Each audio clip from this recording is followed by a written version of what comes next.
the green and the white of Nigeria and get all 3 points in the bag so that we can maintain momentum in this race to qualifying for Russia 2018. All right, let me also ask you, Tony, what are the expectations from the technical crew? What do they expect from these players in order to ensure that we win that game? What do they expect the players to do or to be doing in the days ahead? Yeah, we expect the boys to continue to show this level of commitment. We cannot fault these boys, from Captain John Mikel Obi to probably the youngest of them all, maybe Alex Iwobi, the Dele Alampazos of this world. We are all on the same page. The attitude is the same. It's commitment. These boys have shown hunger. They've shown commitment. They've shown the zeal. You need to see every training session. It's like we're in a World Cup final. They give everything that they have. So we want to see them carry this into the game. I have no doubt in my mind that if these boys can reproduce all that we're seeing in training every day, in every session, then there's no way Algeria will avoid defeat on Saturday. We pray for the luck because we pray for luck is very key. Yeah. We pray for the luck on the day and for everything that we've been doing in training to come together for us on match day. If that happens, you can go to sleep. No shaking. The boys will deliver, and Algeria will be in trouble. 3 points will be in our bag at the end of the day. Okay, let me quickly ask you this, Tony. There have been a lot of late withdrawals, injuries. So talking about from the Algerian side, talking about the approach, as all of these news, injury to key players, withdrawals, coach calling up players, is this going to change anything in our approach to the game? No, we are not bothered about what's going on in the camp of the Algerians. We'll be distracted if we focus on what's going on in the camp of the Algerians and not do what we need to do. We know what we are supposed to do. We know what our challenge is. We know what the task is. The task is for us to prepare as hard as possible for a very, very tough game against a very, very good Algerian side. We'll give them the respect, but we are not afraid.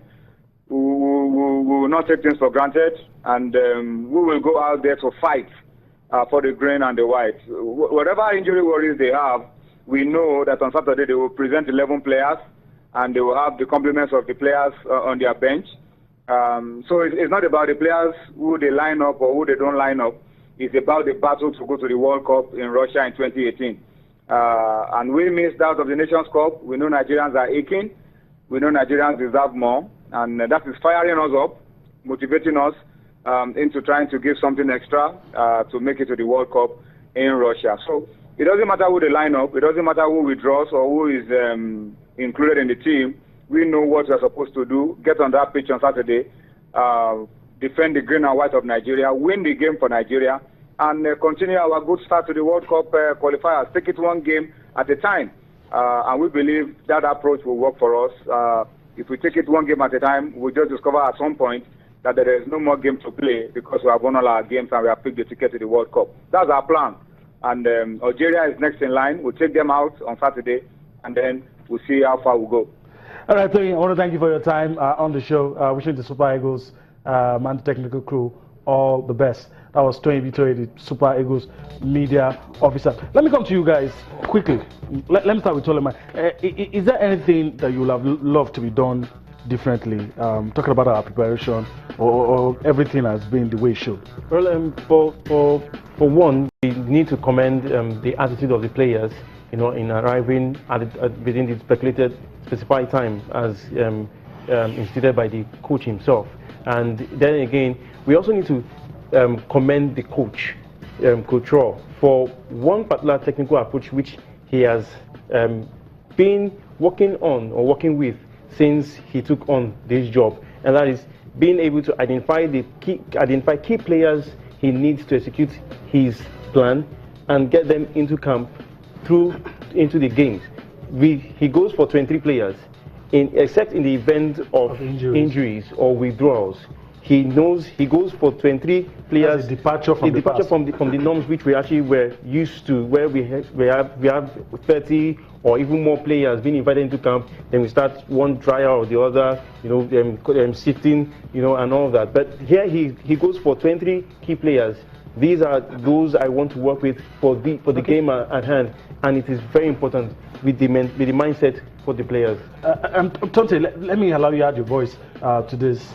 Would you love to see the same players you saw against Zambia, or there are areas where you want changes? A lot of people have pointed to the defense, and maybe now with Kali Keme not going to be in the goal, who probably will be your first pick for the goalkeeping position.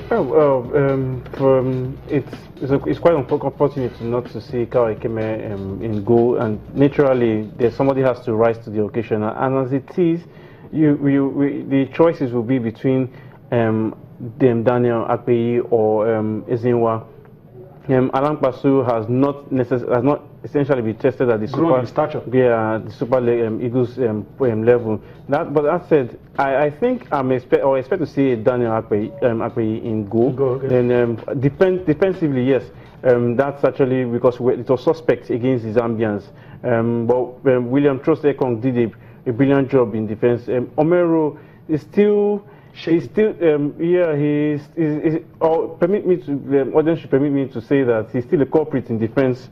Okay. And Wilfred Ndidi, I don't think he should be playing right back. Okay. Tonte, let me just allow you to hold your thoughts for a while. Let's go on a quick break. When we return, we'll still be talking Super Eagles and all the other issues lined up for your viewing pleasure tonight on Sports Tonight. Join us again.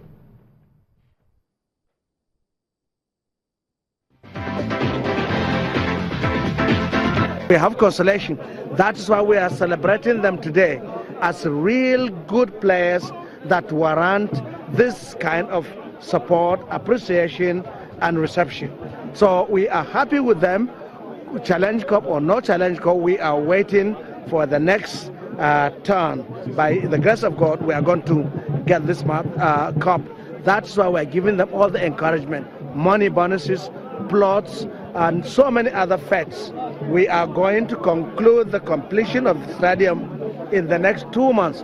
And by the time we finish the stadium and get the home field ready for these boys, every team should take its time in Nigeria, because Nasser State will write history in the history of football in Nigeria. Thank God first, because first and foremost, we are opportune to be among this very set of National United players that got to the final, the first final for the state in over 20 years, the creation of the state in 20 years. We want to appreciate God for this wonderful opportunity. We thought we lost the cup in Lagos, but we are here winning in Nasarawa. We are happy. We are being celebrated in Nasarawa State by our family, by our governor, by each and every person in Nasarawa State. We are happy. We are thanking God. We are appreciated with the plot of land in Kauru, and with the sum of 200,000 naira each per player and other things again. So we want to thank God for this very thing He has done for us.